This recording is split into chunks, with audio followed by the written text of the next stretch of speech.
नमस्कार साथियों। संसद का ये सत्र अत्यंत महत्वपूर्ण है।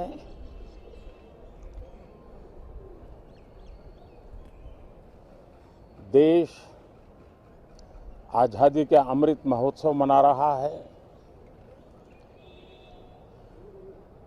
हिंदुस्तान में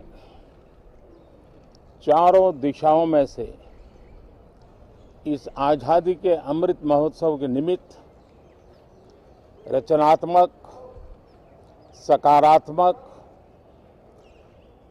जनहित के लिए, राष्ट्रहित के लिए सामान्य नागरिक अनेक कार्यक्रम कर रहे हैं, कदम उठा रहे हैं और आज़ादी के दीवानों ने जो सपने देखे थे उन सपनों को पूरा करने के लिए सामान्य नागरिक भी इस देश का अपना कोई न कोई दायित्व निभाने का प्रयास कर रहा है। ये खबरें ये अपने आप में भारत के उज्जवल भविष्य के लिए शुभ संकेत है। कल हमने देखा है, पिछले दिनों संविधान दिवस भी नए संकल्प के साथ संविधान के स्पिरिट को चरितार्थ करने के लिए हर किसी के दायित्व के संबंध में पूरे देश ने एक संकल्प किया है। इन सब के परिप्रेक्ष्य में हम चाहेंगे, देश भी चाहेगा, देश का हर सामान्य नागरिक चाहेगा कि भारत का संसद का ये सत्र और आगे आने वाले भी सत्र आजादी के दीवानों की जो भावनाएं थी, जो स्पिरिट था, आजादी के अमृत महोत्सव का जो स्पिरिट है, उस स्पिरिट के अनुकूल संसद भी देश हित में चर्चाएं करे, देश की प्रगति के लिए रास्ते खोजे, देश की प्रगति के लिए नए उपाय खोजे और इसके लिए ये सत्र बहुत ही विचारों की समृद्धि वाला, दूरगामी प्रभाव पैदा करने वाले सकारात्मक निर्णयों वाला बने। मैं आशा करता हूं कि भविष्य में संसद को कैसा चलाया, कितना अच्छा कंट्रीब्यूशन किया, उस तराजू पे तोला जाए, न कि किसने कितना जोर लगा करके संसद के सत्र को रोक दिया। ये मानदंड नहीं हो सकता है।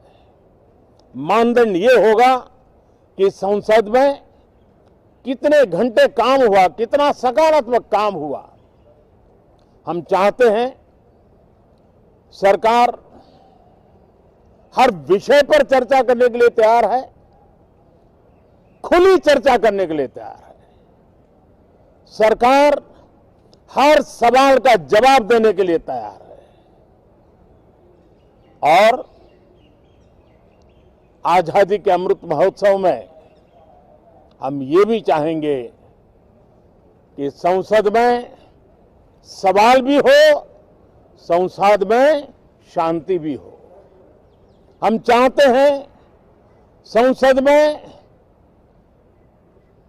सरकार के खिलाफ, सरकार की नीतियों के खिलाफ जितनी आवाज प्रखर होनी चाहिए हो, लेकिन संसद की गरिमा, स्पीकर की गरिमा, चेयर की गरिमा, इन सब के विषय में हम वो आचरण करें जो आने वाले दिनों में देश की युवा पीढ़ी को काम आए। पिछले सत्र के बाद कोरोना की एक विकट परिस्थिति में भी देश ने 100 करोड़ से अधिक डोजेज कोरोना वैक्सीन और अब हम 150 करोड़ की तरफ तेजी से आगे बढ़ रहे हैं। नए वेरिएंट की खबरें भी हमें और सतर्क करती हैं और सजग करती हैं। मैं संसद के सभी साथियों को भी सतर्क रहने के लिए प्रार्थना करता हूं। आप सभी साथियों को भी सतर्क रहने के लिए प्रार्थना करता हूं, क्योंकि आप सबका उत्तम स्वास्थ्य, देशवासियों का उत्तम स्वास्थ्य ऐसी संकट की घड़ी में हमारी प्राथमिकता है। देश के 80 करोड़ से अधिक नागरिकों को इस कोरोना काल के संकट के में और अधिक तकलीफ न हो, इसलिए प्रधानमंत्री गरीब कल्याण योजना से अनाज मुफ्त में देने की योजना चल रही है। अब इसे मार्च 2022 तक समय आगे कर दिया गया है। करीब 2,60,000 करोड़ रुपए की लागत से 80 करोड़ से अधिक देशवासियों को गरीब के घर का चूल्हा जलता रहे, इसकी चिंता की गई है। मैं आशा करता हूं कि इस सत्र में देश हित के निर्णय हम तेजी से करें, मिलजुल करके करें, सामान्य मानवी की आशा अपेक्षाओं को पूर्ण करने वाले करें, ऐसी मेरी अपेक्षा है। बहुत बहुत धन्यवाद।